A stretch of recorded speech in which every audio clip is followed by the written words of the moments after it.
All right, now we're getting into, now we're going to give you a graph and ask you to write the equation. Don't blow these examples off. There's definitely quiz questions. They're going to deal with these. So when I look at that graph, you know, it might be a little hard to tell at first. Point out that the x-axis is in radians, okay? So the first thing I want to know is, you know, should I label this as a sine or cosine graph? Remember, you know, you should, for both functions, you should remember the general shape of each one, and that'll help you. So the sine function starts at the line of oscillation, it goes up, comes down, and it goes back up to the line of oscillation. Cosine starts at a high point, goes down, and comes back up to a high point. So to me, looking at this graph right here, I'm seeing that shape. So I'm going to label this as a cosine graph. Let's take that. Right, and I'm going to say it starts at a high point or max, and cosine starts at a high point. Now, what's the period? Keep in mind that your input axis right now is how you're going to measure that, right? So this axis is in radians, right? But it's it's not in radians in terms of pi. It's just numerical values. So it's a little confusing at first, but if you remember the period of a graph, you know, it's the length of one full cycle before the graph starts repeating itself. So this would be a representation of the period of a sine graph.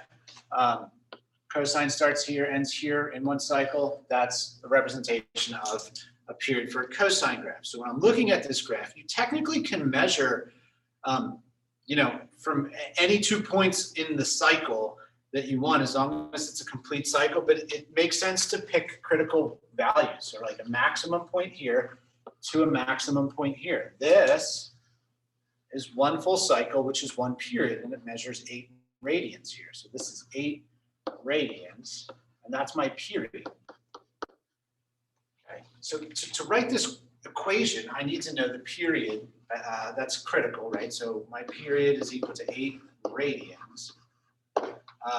The amplitude of the graph, remember, is a measurement from the line of oscillation to a maximum or a minimum value right there. So that's 3, okay? So that means my amplitude is 3.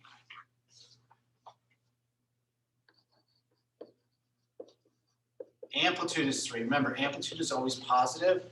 And then again, so I wrote A here. I probably should have jumped the gun on writing it as A equals 3 right now. I probably should have labeled it as amplitude first.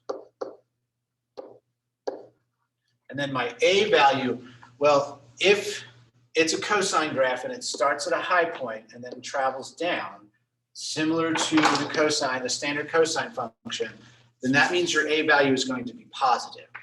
If it was like the last example where, you know, it kind of looked like the cosine graph, but it was inverted, and it started at a low point, then that would make your A value negative. So right now, A is equal to positive 3, right? So my amplitude is 3, but my A value is also 3. And keep in mind that the A value can be negative.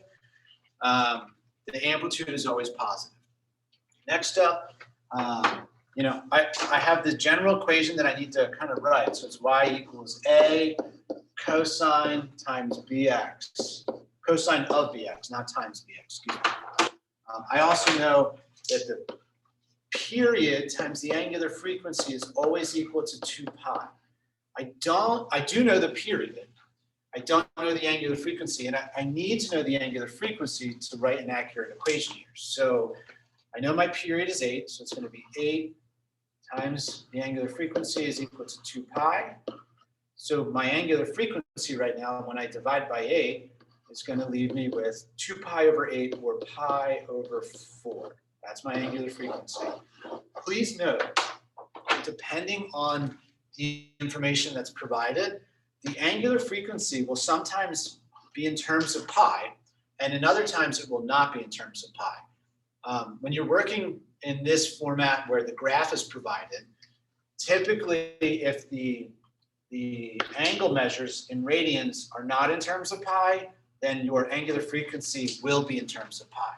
And then vice versa. If the input angles on the x-axis or horizontal axis here are in terms of pi, then your angular frequency will not be in terms of pi. So just, keep that in mind, and you'll explore some of those today.